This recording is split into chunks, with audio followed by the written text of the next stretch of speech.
estamos de volta aqui com Tássia, com Jupira e com a Regina para continuar esse nosso bate-papo. Esse é o segundo módulo desse nosso Conversas que Inspiram.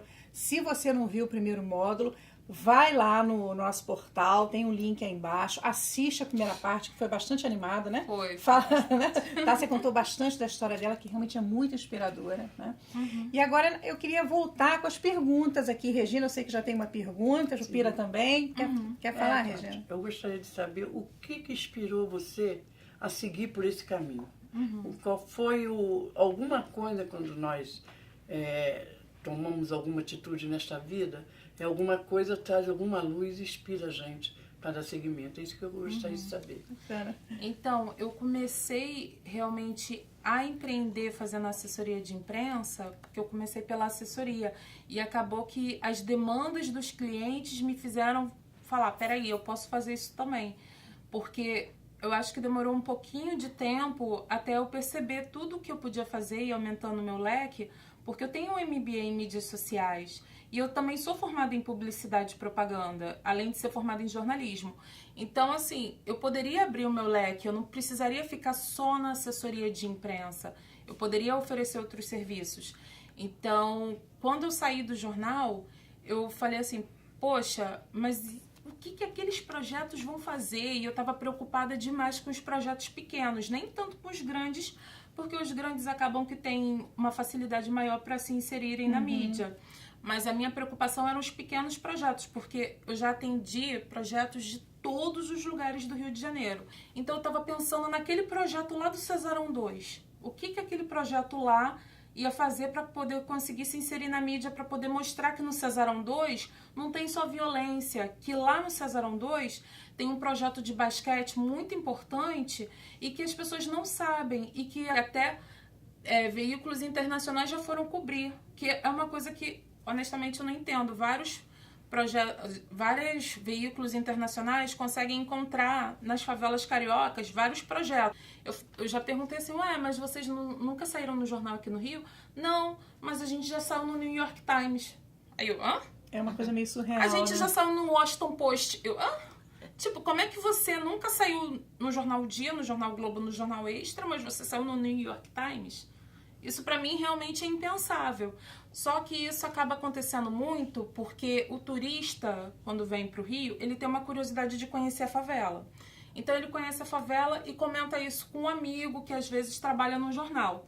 Então o jornal de fora acaba sabendo desse projeto e vem e faz uma matéria sobre favela, que você fica assim, eu nunca subiria nessa favela. Tipo, a Pereira da Silva tem um projeto lá maravilhoso. Vocês já foram no Museu Mar? Que museu, não é museu, né? Não tem uns barraquinhos logo na entrada, que é uma favelinha? E ninguém sabe, porque ali não tem placa dizendo que projeto é aquele, de onde que ele veio. Lá na Pereira da Silva tem mais de 1.000 metros quadrados com aqueles barraquinhos. Que, gente. Sim... Pois entendeu? E a gente não exatamente conhece. isso. As pessoas não conhecem e não sabem. Só que aquele projeto já saiu nos maiores veículos do mundo. Eles já fizeram várias exposições fora do Brasil.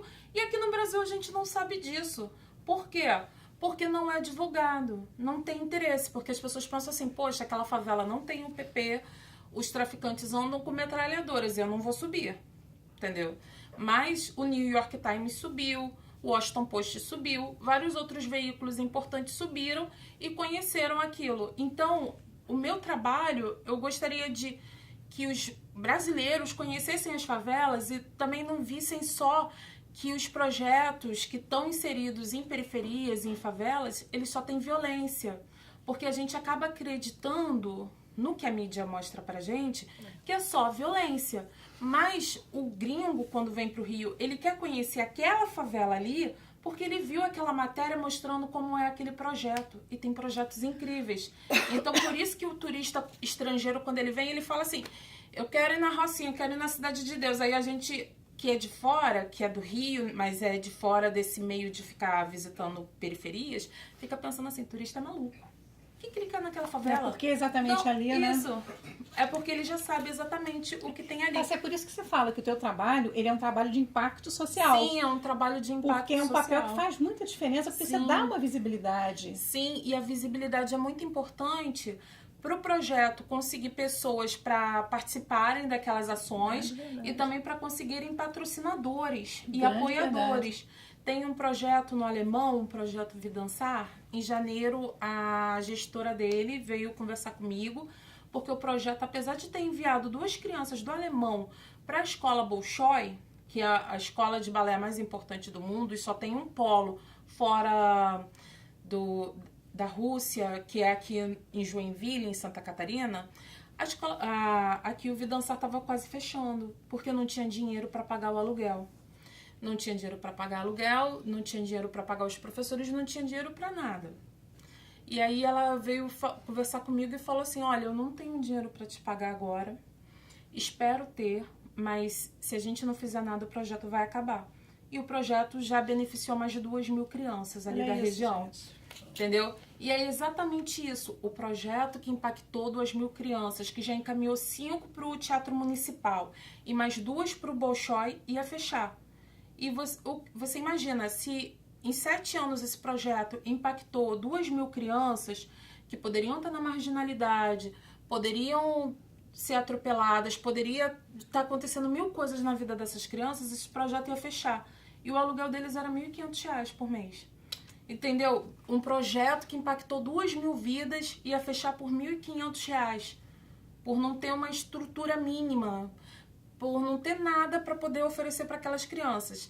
Então, a gente fez uma matéria, ela conversou comigo numa quarta-feira, eu fiz uma notinha que saiu na coluna do Anselmo, que eu falei para ela, a coluna do Anselmo é muito importante.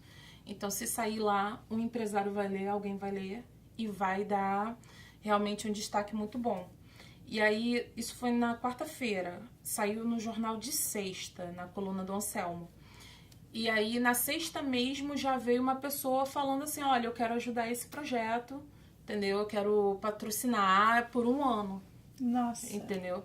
Então, assim, já é um apoio. O alcance da mídia faz diferença, né? Então, assim, se eles não tivessem um acesso a uma assessoria de imprensa, como eles iam chegar na coluna do Anselmo?